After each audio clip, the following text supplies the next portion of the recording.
wabarakatuh. Selamat pagi. Yang terhormat Bapak Dr. Andi Wahyudi, SPD MPD, selaku dosen penguji seminar proposal. Yang terhormat Bapak Ibu dosen selaku pembimbing saya.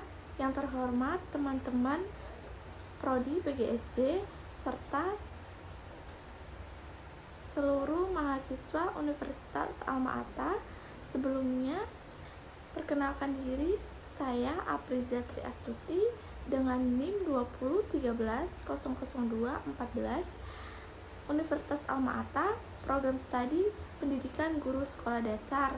Di sini saya akan menjelaskan tentang seminar proposal saya, yaitu dengan judul pengembangan metode pembelajaran role-playing berbasis digital untuk meningkatkan kreativitas berpikir siswa sekolah dasar.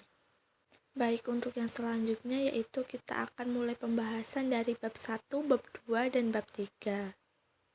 Pada bagian bab 1 terdapat latar belakang masalah, identifikasi masalah, batasan masalah, rumusan masalah, tujuan penelitian, dan manfaat penelitian. Sedangkan di bab 2 yaitu terdapat deskripsi teori, kerangka berpikir, dan hipotesis tindakan. Bab 3 terdapat jenis penelitian, subjek penelitian, tempat dan waktu penelitian, setting penelitian, rancangan penelitian, instrumen penelitian, dan teknik analisis data.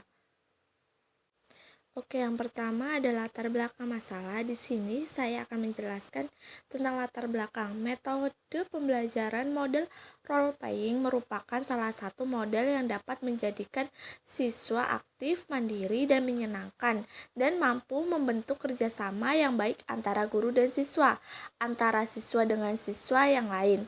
Metode pembelajaran model role-playing memudahkan siswa atau peserta didik dalam menemukan dan memahami konsep-konsep yang sulit dengan cara mendiskusikannya dengan siswa yang lain. Sebab metode pembelajaran model role-playing dengan sendirinya akan melahirkan kreativitas dan kerjasama sekelompok yang besar. Manfaatnya untuk membentuk suasana kebersamaan dalam pembelajaran. Khususnya di dalam kelas, guru merupakan kunci dalam meningkatkan mutu pendidikan, dan mereka berada pada titik sentral dari setiap usaha reformasi pendidikan yang diarahkan pada perubahan kualitatif. Selanjutnya ada identifikasi masalah. Yang pertama, ada kemungkinan siswa merasa jenuh dan malas mengikuti pembelajaran dikarenakan pembelajaran yang kurang menarik. Yang kedua, pembelajaran metode role-playing dapat meningkatkan motivasi siswa dalam proses belajar mengajar. Yang ketiga, dengan metode role-playing meningkatkan hasil belajar siswa cenderung rendah. Konsep yang dipelajari siswa cenderung lupa atau tidak tahu sama sekali. Oke, di slide selanjutnya itu ada batasan masalah. Yang pertama, pembelajaran menggunakan pendekatan metode role-playing. Yang kedua, pemahaman konsep siswa dalam pembelajaran yang dibatasi pada keaktifan siswa dalam mengeluarkan ide, keaktifan siswa dalam melakukan percobaan sendiri untuk menentukan konsep, kemandirian siswa untuk mengerjakan soal dan memahami soal. Yang ketiga, hasil belajar siswa dibatasi pada prestasi belajar siswa tersebut. Berdasarkan rumusan masalah dari proposal saya, berdasarkan latar belakang masalah dalam penelitian ini dirumuskan apakah dengan menerapkan model pembelajaran bermain peran role-playing untuk siswa kelas 5 difokuskan pada mata pembelajaran bahasa Indonesia dapat meningkatkan kreativitas belajar berbasis digital siswa kelas 5 sekolah dasar.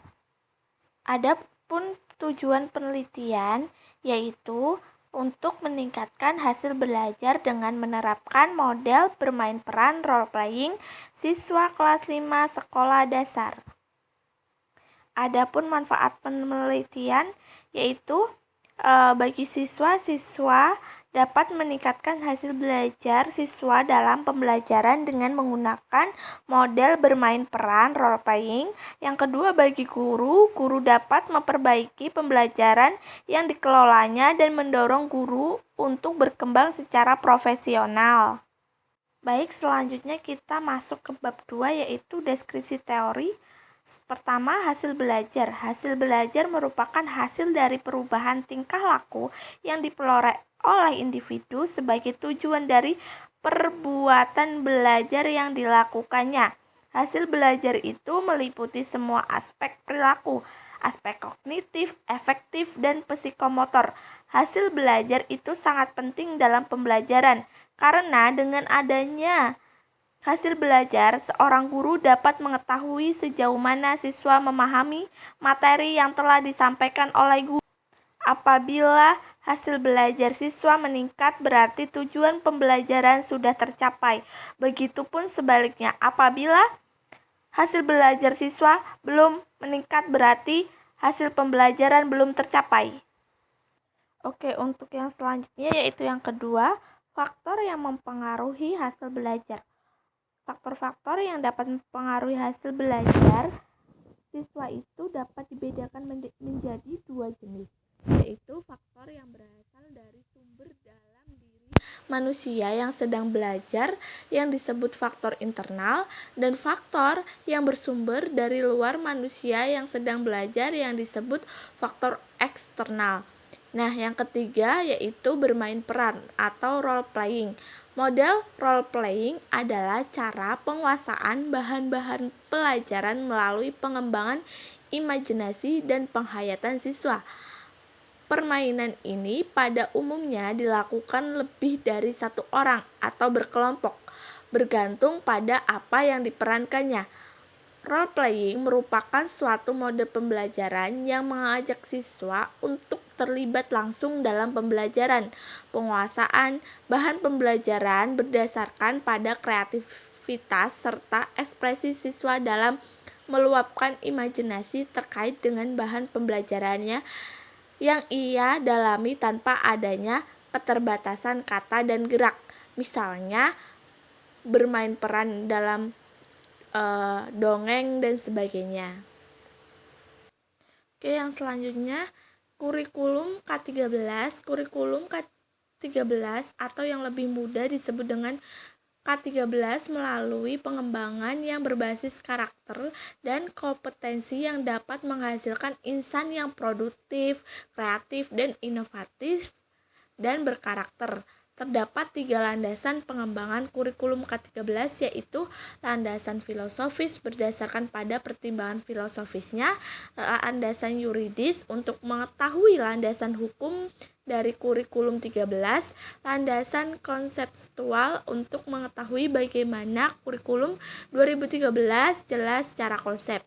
Yang kelima, tematik adalah salah satu bentuk model pembelajaran terpadu, yaitu model jejaring Whitebread yang intinya menekankan pada pola pengorganisasian materi yang dipadukan dalam sebuah tema.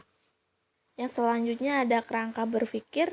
Model pembelajaran role playing merupakan salah satu tipe-tipe pembelajaran yang terdiri dari 8 tahap pembelajaran. Yang pertama, guru menyusun dan menyiapkan skenario yang akan ditampilkan.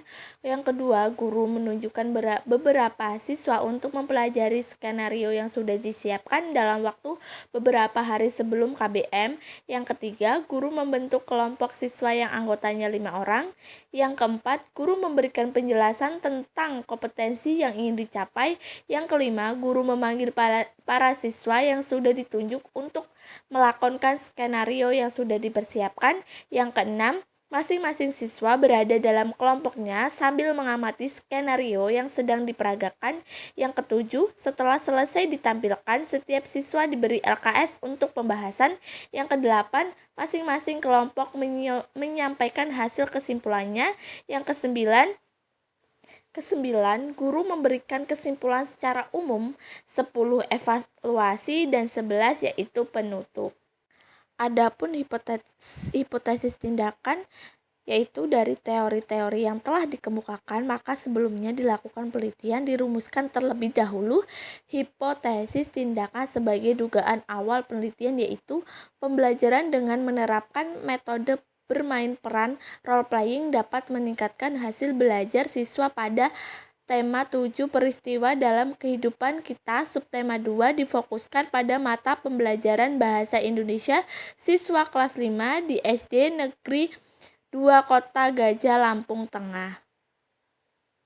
Baik, selanjutnya masuk ke bab 3, yaitu jenis penelitian. Jenis penelitian ini adalah penelitian tindakan kelas PTK yang dilakukan secara kolaboratif antara peneliti dengan guru di Sekolah Dasar Negeri 2 Kota Gajah, Lampung Tengah.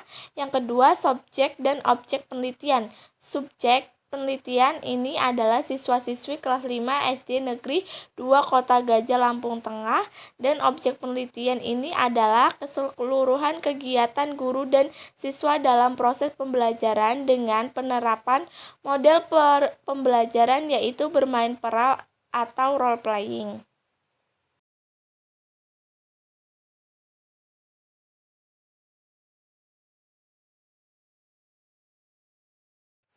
Baik teman-teman, Bapak Ibu dosen, yang selanjutnya yaitu ada tempat dan waktu penelitian.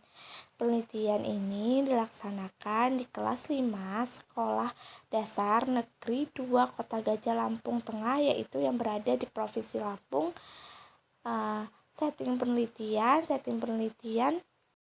Setting penelitian yang digunakan dalam penelitian ini adalah setting kelas dalam kegiatan pembelajaran yang dilaksanakan di kelas, khususnya kelas 5 Sekolah Dasar Negeri 2 Kota Gajah, Lampung Tengah, Provinsi Lampung.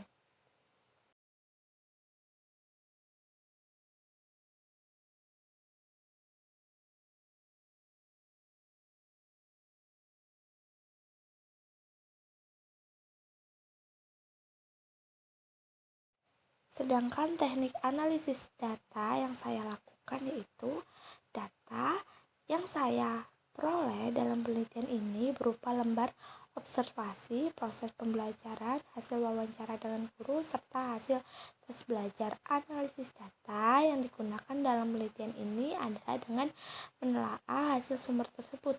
Teknik analisis data yang dalam penelitian ini adalah analisis deskriptif dan analisis kuantitatif. Indikator keberhasilan penelitian tindakan kelas dimasukkan dalam meningkatkan hasil belajar siswa. Maka dari itu, keberhasilan penelitian tindakan ini ditandai dengan adanya peningkatan hasil belajar siswa ke arah yang lebih baik lagi. Indikator keberhasilan sebagai berikut. Yang pertama, rata-rata kelas tindakan nilai hasil tes tertulis siswa meningkat dari tes kemampuan di awal. Jadi setelah adanya bermain peran atau role playing, yaitu rata-rata siswa semakin meningkat dibanding sebelum adanya permainan peran. Yang kedua, presentasi indikator pemahaman konsep matematika siswa meningkat. Jadi pada pembelajaran bahasa Indonesia dan matematika, konsep indikator pemahaman siswa semakin meningkat. Yang ketiga, ketuntasan belajar siswa dalam satu kelas telah memenuhi kriteria KKM. Dari sekitar beberapa puluh jumlah siswa, nilainya meningkat, yaitu menjadi KKM.